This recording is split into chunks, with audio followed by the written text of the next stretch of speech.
Today's the first discussion on the classical theory of fields. We're using Landau and Lifshitz because that was what you requested. Today is about, guess what, relativity. Isn't it crazy? Isn't it crazy? Let's switch over to the board, huh? Oh. Okay. So we are starting a new discussion series on the classical theory of fields, which was requested and voted on by you last week. If you're new to this, we are going to start doing this. I've done many discussion series. We've done one on path integration. We've done one on Lagrange mechanics. We've started general relativity, E&M, and quantum computation, but we didn't finish them for multiple reasons. Bring back the cup trick. I'm not bringing back the cup trick. And if you followed me last time and noticed that I was in a garage and had a board, yeah, I have two chalkboards. The garage one's retired for now, and it might be retired permanently. Oh, sad. You have an exam on this topic this Friday. Well, we're only going to be able to briefly start it today. We're looking at the first chapter. We're going to start with relativity. So someone asked me about prerequisites for this, and I think that's a good thing that they asked because it made me think of it. Book in PDF online for free. Oh, sweet. Yeah, I found it. Oh, and thank you for the Prime, though, Law. I appreciate that very much. Thank you guys for giving me your Primes. You don't have to do that. That's very generous. So it is on. I did find it online for free as well, the PDF. I went and got the one from my library, though, because libraries are amazing. And we're going to start right with the principle of relativity, which I think is going to play a big role in this, seemingly. So the prerequisites for today are pretty much just some. We do talk about infinitesimals, so maybe calculus would be beneficial, but really vectors is pretty much it. And I can explain what an infinitesimal is when we get there. But then so the notes. There we go. If you are new and you want the notes for today, type exclamation mark notes. And I am cursed with glorious purpose. Oh, geez. Halvar, good to see you. Welcome, welcome. So the exclamation mark notes in the chat will give you the notes if you're on Twitch. If you're following me along on the YouTubers, because this will go up on YouTube afterwards, then the notes for this are in the shared Google Drive in the description. We are under the classical field theory folder, and we're on part 1. So there we go. I think we're ready to start. It's a tesimal that is less than 6 minutes old. And because Tyrion has bullied me, I made all the notes available in LaTeX. No, I'm just kidding. But Tyrion has been encouraging me, like the nice friend that he is, to do them in LaTeX, so they're there. Okay, but let's start. Today, we are looking at the principle of relativity. And we're going to get through a few pages of Landau and Lifshitz. I'm not exactly sure how much of this I'm going to do and how much of it I'm going to skip. We're going to sort of vibe. And it is what it is. It's free learning. And it's fantastic. So let's do it. So the first thing we want to talk about is the velocity of propagation. Oh, music on or off? Probably should turn music off. Of interaction. See, I get so used to working with music that it's just always on. Okay, let's turn it off. All right, so we need to lay down some terms. We're going to be laying down all sorts of terms. And first we need to talk about the processes, or that processes need a system of references, right? We need to have reference frames in order to have processes, right? And we need to discuss how things look in other reference frames versus our own reference frame. And what that means. So there's a couple things we have to talk about with that, and that is like inertial systems or inertial frame of reference, which I'm sure many people have heard about. Now, inertial system or inertial frame of reference is one where a system where a freely moving body is not acted on by any external forces. That means it has a constant velocity. So if there's an object in motion, we're in motion, the Earth's in motion, the Sun's in motion, the solar system's in motion, the galaxy's in motion. If we're in motion, but it's constant or at least apparently constant. No, but if it's constant velocity, then we say that we have an inertial frame of reference. And this is kind of going to be like the grounding point for us, where we're starting with all of these systems when we're looking at the different systems and when we're trying to understand how to go from one system to another and how the laws are applied to different frames of reference. This first inertial frame of reference is the grounding point. And then we could start by saying what Galileo said, which is the first version of a principle of relativity. And the first principle of relativity by Galileo, and I say specifically by Galileo because it's different, is that all laws of nature are identical in all inertial frames of reference. So, what does that mean? That means, ooh, we got a follow. Thank you for the follow, Tuna. Is that if I were to, watch something happen in motion, the laws of physics that are governing what's happening in that frame of reference is going to be the same laws of physics that are governing my frame of reference. If I were to go from this inertial frame of reference where I'm relatively stationary and start traveling with some velocity in a different direction, then all of the physics that happen in that frame of reference will be the same. Basically, all of the laws of physics will be the same in all frames of reference. So, so what does that mean? And that is the thing that we're going to be, that's another thing that we're going to be talking a lot about, is how are we supposed to look at things behave in other frames of reference, in frames of reference in motion and whatnot. So if you look at the first figure in the notes, we have two particles with the same charge, and they're coming in, and we need to ask ourselves a basic question, okay? And that is, how do particles interact? So we can imagine them coming at each other with some velocity, and they have the same charge. So imagine that if they're coming in with some velocity, and then they get close enough, they're going to repel themselves away from a Coulombic force, right? Now that seems like a relatively straightforward interaction, depending on how fast they're going. And does the principle of relativity include rotations as well as Galilean boosts? They do include Galilean boosts, but there's going to be some laws there's going to be some, I don't know if we'll do Galilean boosts. We'll definitely do Lorentz boosts, but I don't know if we'll do Galilean boosts. But I think the concept's the same. As the laws of physics, the principle of relativity will include those, so long as we're willing to talk about how the transformations look. So anyways, we have to talk about the interaction between the particles, right? They come in, and then basically I want to ask you, how fast can something communicate? Thank you for the hydrate. How fast can something communicate between these particles? This particle's coming in, this particle's coming in. We presume that they're talking about it because it's a global interaction, so we presume they're always talking to each other from the get-go, from their creation. They're talking to each other, they're coming in, they're, and then they're repelling and then going away. But then we can ask ourselves, what about if one of them changes? Okay? You break it, you buy it. What if one of them changes? What if one of them flips to a different mass or to a different charge sign or to a different, who cares how it changes? That part is less relevant. What's more relevant is what if one changes? Then how long will it take before this other particle realizes? And this was something that people started to think about a lot.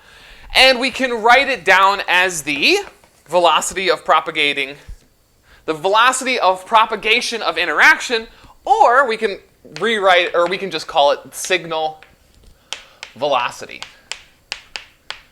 And that's going to be given by the by the very well done equation, distance between particles.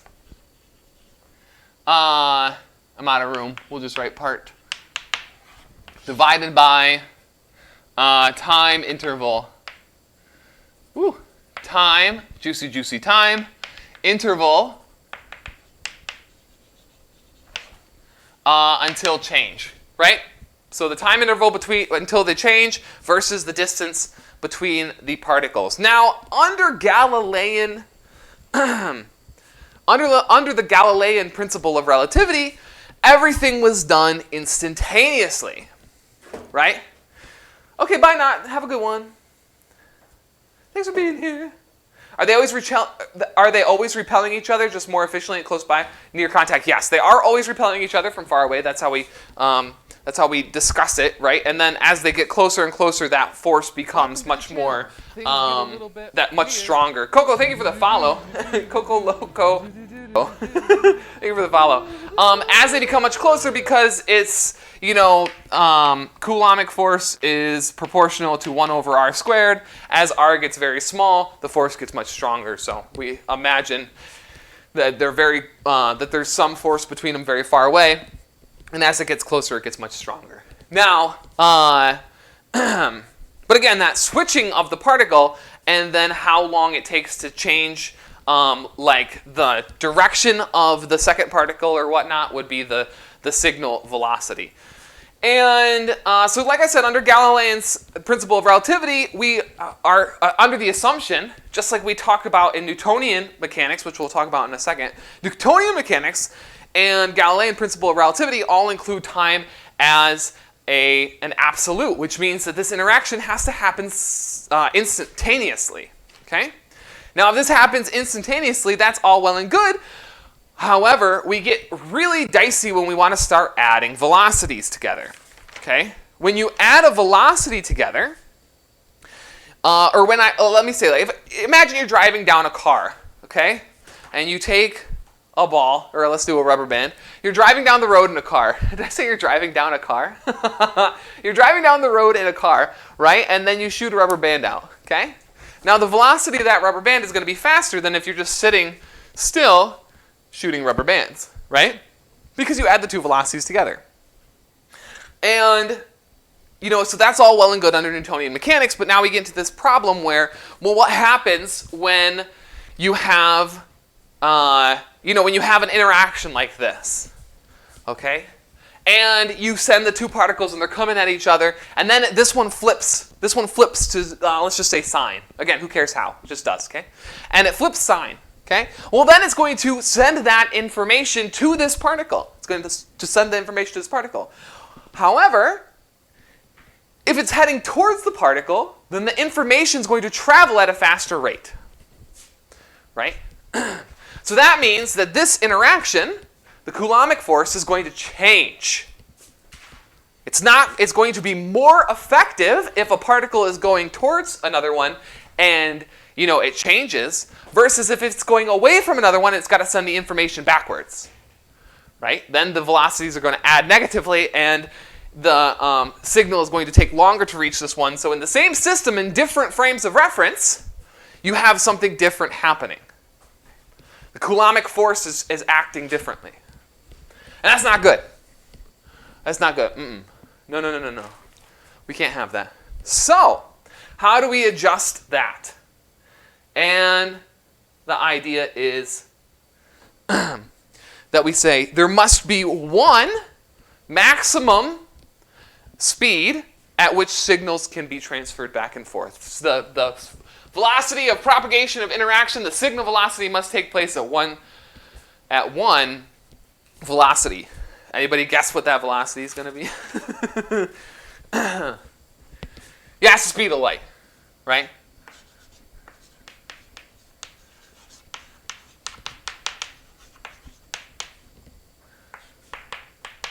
Right? The speed of light is going to be the velocity, the signal velocity, the velocity at which things can communicate. Right, so 1, basically, is what we're saying. Just 1. It's basically 1. So Newtonian mechanics, they can have signals travel as instant, infinitely small amount of time, however you want to put it. But it does treat time as absolute, but now we have this thing saying that, like, okay, well, if you have this happen, then how do you describe something like simultaneity? And that's when Einstein came along, right? Oh, but before that, maybe I should mention that this was proven, that the speed of light does not change with directions by Michelson, 1881. Did some experiments. I don't remember what they were off the top of my head. It's one in every book I've read. So the Yeah, so Michelson proved in 1881 that light does travel the same speed in both directions. So therefore, the signal velocity must be the maximum speed that it can be reached. That is a consequence of Galileo's principle of relativity. So then what does that mean? Well, that means that the Galileo version is out, and the Einstein version is now in. And what is the Einstein version of relativity? Well, same thing, right? All laws of physics are the same in all inertial frames of reference. However, did someone mention h-bar? However, the Einsteinian principle of relativity now includes time. Time is no longer absolute. Einstein said, same principle, but with relative time. Okay? So now how would you talk about times changing in different frames of reference? How would you talk about lengths of time changing in different frames of reference? And that is where we have to get into some diagrams. So if you look at figure 2 in the notes, that's what we're going to be doing now, figure 2 in the notes. Again, if you're just joining us now and you want the notes, exclamation mark notes, they're in the Google Drive under Classical Field Theory Part 1, or Classical Field Theory folder. And we're doing Classical Field Theory Part 1. I will do my best to make sure I took all the notes for this discussion. I will do my best, and that's the best I could say. So let's talk about a light clock. This is my favorite example for showing how things in different inertial frames of reference can have different lengths of time or different time durations. So if we have an inertial frame of reference, how about we'll have the rest frame? In the rest frame, we'll have a clock. And the way that the light clock is going to work, am I in frame? Am I in inertial frame? Hey-oh. So in an inertial frame of reference, in the rest frame, we'll have this be some length, L, and the light is going to travel, this distance, 2L, in one duration of time. So 2L in one delta t. Okay? That's it. And that's going to be some velocity, which is going to be c. Okay? Because it's c. It's the speed of light. 2L in one delta t. Now we'll take a look at another frame of reference, one where this light clock is moving. So suppose this light clock is moving. Oh, we should probably label these. This is A. It's going to start at A. It's going to travel to B, and then it's going to return to A. So now we're going to do another frame of reference where this light clock is now traveling at some constant velocity v. Okay, so it's still inertial. And now, in the first frame of reference, the light leaves A. Let's label these A's and B's. In the first frame, as in time is ticking, in the first frame, we have the light leave A. It then reflects off the top and comes down here. So after some time, delta t, we've traveled some distance this way, and the light has traveled the same distance, L, but it's also, we've covered some distance, we'll call this delta x. So it's also traveled some distance, oops, maybe out of place here, delta x, there we go. And we'll put the v down below, just to clear up some confusion. So as it's traveled 2L in some delta t, now our L's changing because, or not our L's changing, but our path length is changing because it's traveling a different path. And namely, it's traveling the square root of delta x squared plus 2 times delta x squared plus L squared over delta t. And this has to equal c. Let's relabel this one t prime because it has to be different. Why does it have to be different? Because these have to be the same ratio, right? They have to be the same ratio of c. Were more important to Einstein. Michelson was more important to Lorentz. Sure. Oh, yeah, of course. But I think the primary concern for Einstein's was Maxwell's laws. I agree with that. 100% I agree with that. The Michelson and Morley experiment was later. Michelson's solo experiment about traveling or measuring the speed of light happened, I think, in 1881. So that's, 24 years before Einstein. So Einstein was, 2 at the time or something like that?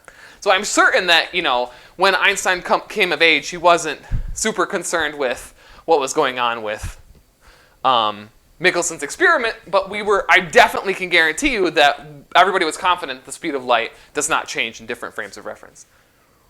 Michelson, that's what I said. Would you need to aim differently your beam due to your movement then? Nope. You don't need to. What this tells us is that if something is in a traveling frame of reference, the time for a clock to tick would be longer. Now, how does this work if you are also traveling? Say you're carrying the clock, right? And you're looking at your watch. Okay? Now, does your time tick slower? Not in your frame of reference, because in your frame of reference, everything just looks like this. You're traveling at some v, but it's your frame of reference. It might as well be the rest frame. Okay? That's how relativity works. It is relatively changing to someone else in a different frame of reference. Okay? So time is now relative, which means if you're traveling in this rest frame, this is what you see. If I'm standing around watching you travel in that frame of reference, I'm watching your time go slower. Okay? Now, of course, to reach speeds like this where it's noticeable, you have to be traveling, a moderate fraction of the speed of light, like 0.1 c before it becomes like noticeable. You can crunch the numbers if you're good at special relativity. But the idea is that it will travel at the, well, okay, let's move on. I'm spinning my wheels here. And that's all I wanted to show you about that. So now we're back to time is relative. It changes from frame to frame. Good. Let's talk about intervals. Not the band, although the band is fantastic. But they ghosted me when I asked them if I could play their music. Sad. Because it'd be cool. Intervals is sick. They got a lot of physics named music. Like they have a song called String Theory. It's amazing. It's fantastic. But we're not talking about the band. We're talking about intervals. What is an interval? And what does it mean? So interval, when we're talking about it, we're going to talk about an interval between two events. Okay? So, we have two events. What is an event? Well, an event is basically a description of where something happens at a place in space and time. Okay? So we're going to start by drawing some diagrams. We're going to have, okay, here we go. Ready? Who and who. Okay? This is going to be our K frame of reference with coordinates. So we're going to have two frames of reference. We're in figure 3 now. We're going to have K and K prime. Okay?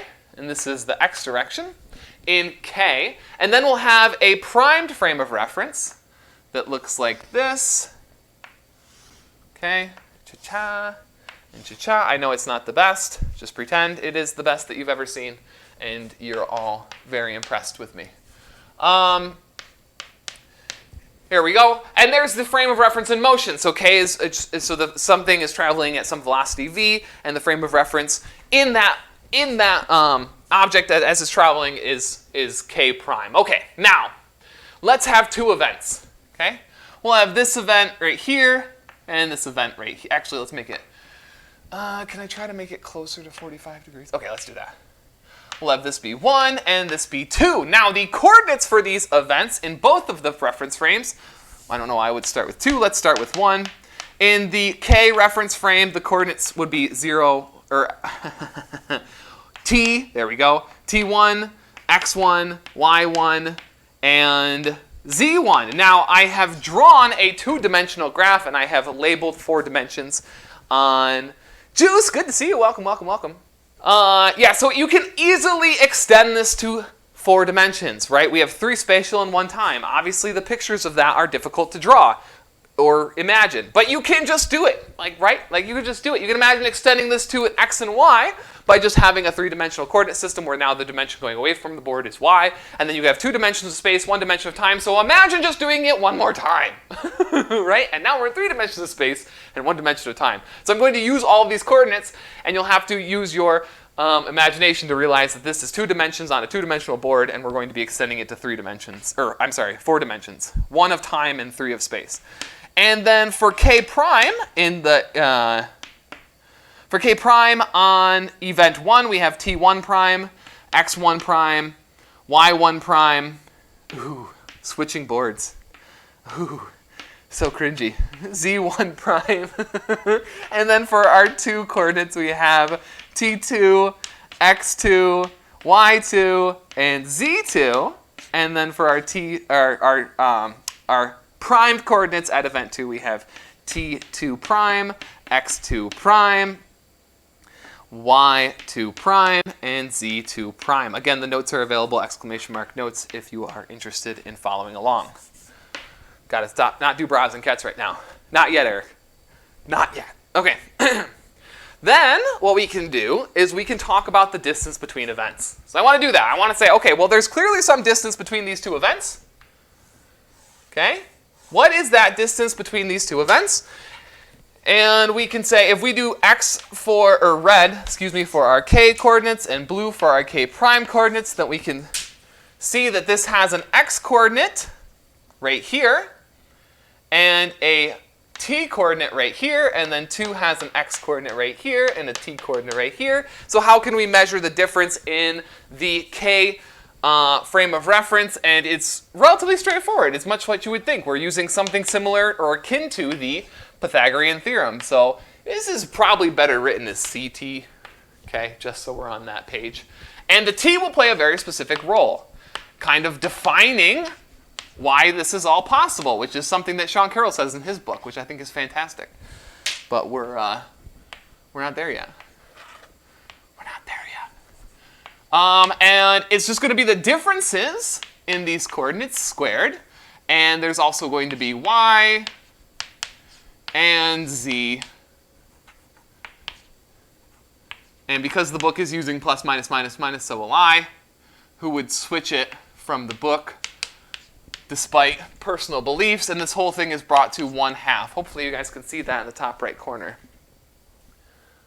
Ooh, you're so close. Here. Right there. Now you should be able to see that 1/2. Yeah, the whole thing is raised to the 1/2. He's throwing cats. I am. I'm very excited. I'm throwing around cats.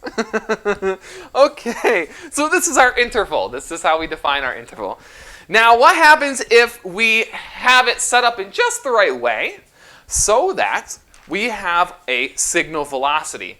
And that is going to be defined by this relationship right here. x2 minus x1 squared is going to equal c2 times t2 minus t1. Looking at our graph. You did not forget any of the squares. Good chat. I know Tyrion was waiting for it. Tyrion was waiting. I completely forgot about that. I'm glad you remembered it, though. Oh, man. That's fantastic. So what happens if we have this relationship? Oh, I skipped something in the notes. Sorry.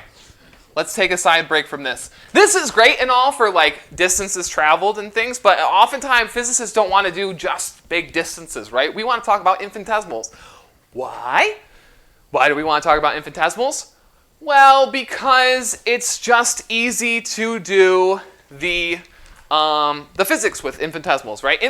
Infinitesimally small changes are important for everything that we do. Path integration, even Newtonian physics, we talk about infinitesimals, right? What's it? dp over dt is force, right?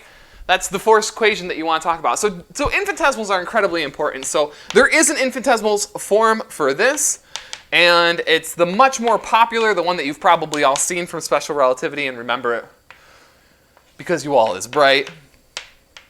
And it looks like this. Okay. Cool beans. Now let's revisit our let's revisit our discussion from up here and say what happens if this is equal. Well, then we get a nice relationship, right? Namely, if this is equal, then, and we're going to ignore these two for now, but just imagine that the same thing, that it's just traveling in one dimension or whatever. Sure, yeah, these events happen in one dimension. Okay, so the other dimensions are 0. Always hot. What's this? What should be always hot? Beans should be always hot. Okay. Okay. As a top 10 things I did not expect to come out of Twitch chat today. Let's draw this. What does this mean? Well, if the distances in y's and z's don't change, and it's only traveling in the distance in x, but it travels in the distance in x, and it travels in the time t with this ratio of c squared, then what happens while our time our interval, I should say, not just time interval, but our interval is equal to 0, right? This is what's happening on the border. We're going to talk about next week that I said cool beans. Oh, I got you. Let's see, you can motivate the sign difference between spatial and temporal components in this space-time interval. I'm failing to see how a beginner would see why this arises. Can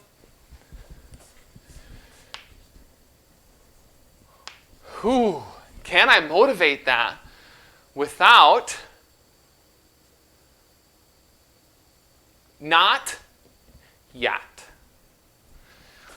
I don't know if we'll see it, but it's a great question. The idea is basically we want things to be... Okay, so we will talk about it next week. We're going to talk about the light cone next week. And we want this interval to happen so that events happen inside of the light cone. The light cone is defined by this. Okay? When something travels along this direction, okay, it's a 45-degree angle in this coordinate system, then then we have then we're traveling at the speed of light. Okay, then the events are happening at the speed of light. Okay, so now your question, the signs and the metric. The signs are generally motivated by that. They're motivated by we want events to happen in the inside of this realm. If it's outside of this realm, out here, then the events between the signal velocity would be greater, then the signal velocity will be greater than the speed of light, and we know that that can't be the case. Okay, so that's the quick explanation for why it has to be that way. Is because if it's not that way, then two events can take place with a signal velocity greater than the speed of light, which can't be. Cannot be. Okay, so then they're tachyons, and tachyons are just tacky. Hey-o. Okay, now, we can do the same exercise with the primed frame of reference. We haven't talked about it until just now. But we can do the same thing with the primed frame of reference, right? S prime of 1 and 2, it's going to have, now we'll have our blue coordinates, so we could repeat the whole thing. Whew, okay, get this right, Eric. Don't screw this up. Blue coordinates, they have to be perpendicular to the coordinate system. Good. And, oh, don't screw it up. Because everything's orthogonal on that. Okay, good. Good. Now it has to come down like this. Excellent. And this. Excellent. Okay, cool. We can repeat the same exercise and find out that this prime has the same ratio because of the speed of light, because of signal velocity, because of what we talked about with the principle of relativity and Einstein's principle of relativity. This has to equal 0 as well. Okay? Great. So now the fact that we have that being 0 on the light cone, wait, Linux is here? Good to see you, Linux. I missed you. Oh, there you are. You need that if you want C to be invariant. There you go. Yeah, so that's something that Sean Carroll says, which I thought was amazing. In his book. Sean Carroll's first chapter of his Spacetime and Relativity, it has this little section on why C is C, and I think that's amazing. But it falls from this stuff as well. Linux wrote a very good little one-liner there to explain what took me many breaths to say. So now we see that if we also have infinitesimals being written, ds prime has the same thing with dt prime, dx prime, dy prime, and dz prime. Because we have that infinitesimal relationship, we can write these as a proportion of each other. Let's do that. ds squared is equal to a ds prime squared, right? And we know for certain that they are at least proportional. Okay? But let's figure out more about what happens to that proportion. That's all we've proved so far, is because we know that C makes this invariant under the reference change and all that stuff, and is necessary for, events to be causal, another good word, then we have, these are equal to 0, and we can rewrite this as some proportionality, but that's it so far. Don't get too carried away here, okay? We have to break this down a little bit more, so let's break this down. I want to leave up my picture, so I'm going to erase over here. Okay? Screenshot it if you want, or look at the VOD. Goodbye. Or get the notes. I had one person yell at me one time because they were taking notes, and I was just like, I'm sorry. I didn't know. I make the notes available. Okay, let's see here. So we have to do this relationship, and we're almost done, actually. Today's going by nice and smoothly. So what if we consider 3 inertial frames? Whoa, this guy's crazy. He's going up to 3, K, K1, and let's draw a nice one, and K2, okay? So now we want to draw up the same relations that we had before. ds squared, so now if we're in the frame of reference K, and we're looking at things in the frame of reference of K1, we can rewrite the relationship as A, V1, where V1 is going to be the relationship of the velocity to, the relationship between the velocities of the rest frame and the frame of reference that is moving, K1.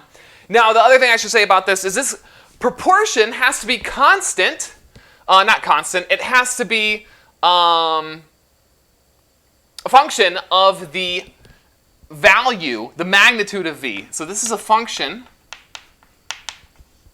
of the magnitude of V. Welcome to the channel. Things get a little bit weird. And I mean, that's how I wrote it, so hopefully that makes sense. And then we could also discuss the frame switching from the K to K2 frame of reference, where we have A of V2 ds1, nope, ds2 squared, okay? So we have that frame switching as well. So from one frame to the other frame, and then from one frame to the third frame. And now how about the middle frame of reference to the last frame of reference? We can write that relationship as well. And we'll get ds1 squared is equal to A dv1, 2, which is some combination of 1 and 2. And we get that relationship, which is perfectly reasonable. Okay? Now, here's the thing. We can do some quick substitution, right? We have a ds here, ds squared here, ds squared here. We can set them equal, and then we can substitute in for ds1. And what do we get? Well, we get a nice relationship between these constants. We get a v1, nope, wrong, v2, excuse me, divided by a v1. And that's going to be equal to a v1, 2, ta-da. Good, good, good. But here's the deal, right? These are functions of the magnitude of the velocity. But yeah, so these are just functions of the magnitude of v's. They have no direction, right? There's no angles associated with this side. But yeah, so then what does that mean? Well, you can't just add velocities like that. Velocities have directions. They also have magnitudes. They are vectors. You cannot add simply. And so if this one has some angle involved with it, then this one can, and this one does not, then we have a big issue. Right? This one might have an angle involved with it because we have an addition of vectors in it, right? So what does that mean? How is this relationship true? Well, there's really only one option to make it easily true, and that is set everything equal to 1, right? So if we set everything equal to 1, we get 1 over 1 is 1. Hey, we did it. And then, if it's equal to 1, then we see that we have this relationship ds is equal to ds prime, which tells us something very interesting. Oh, also subsequently, s and s prime are equal as well from the same logic that follows. And we get this really cool thing that tells us that the interval between any two inertial frames of reference must be the same, which is wild. So just because we have this one frame where the object's in motion, so we're back to K prime here. If we have this one frame that looks skewed because the object's in motion, then the events that take place in my frame of reference versus someone that's moving very fast in some direction will have the same difference in interval length, But that's not the same thing as saying that they will take place at the same time in the same space. That's a very different saying, and then we'll have to talk about that. So this is kind of like the really weird thing, right? This is a very weird thing because intuitively you want to say, okay, if an event happens for me, and then another event happens for me, then there's going to be some time between those two events, and I can say the interval took place over some time. And if you're traveling, if there's a spaceship flying some way that way, and the person sitting there, they're looking at it, and they're saying, oh, this thing is happening in event A, and it's happening in event B, then they would say, okay, it's happening at some time interval, right? But there's not necessarily a reason to believe that those would be, that I would measure the time the same way that they measure time. If I looked at their watch, it might look like something different, okay? And that's something that we have to think about and use our mathematics to understand that that is how reality does work. And to see that this invariance happens, we call this invariance because it doesn't change, right? The intervals don't change from one frame of reference to another frame of reference, so we use the word invariance. That is the expression that the speed of light is equivalent in all frames of reference. And that's it for part 1. I have no idea how long that was. I think it was probably close to a half an hour. Well, probably after I edit it down a little bit, it'll probably be about 20, 25 minutes. And I think that's a really good time for this. What do you guys think about the time frame for this discussion series? Was it too short, too long? Did you hate it? Do you not like me? All right, that's where we're at. Next week, we're going to look at, well, what do we have in the book here? I know we have Lorentz boosts. We have proper time. Oh, Lorentz transformation, excuse me. And we might start transformations of velocity, too. I'm not sure. We also have to handle 4 vectors. I'm not sure how... I do not like you. I'm not sure how long we'll take. As long as I have the glow of your light each week, I don't mind. Overfeed me with knowledge. Very good. Yes. Well, next week we'll get back to doing some more vector stuff and some more relativity stuff, and then we'll be into relativistic mechanics. Ooh, maybe relativistic kinematics will show up too. Oh no, not relativistic mathematics. Mathematics.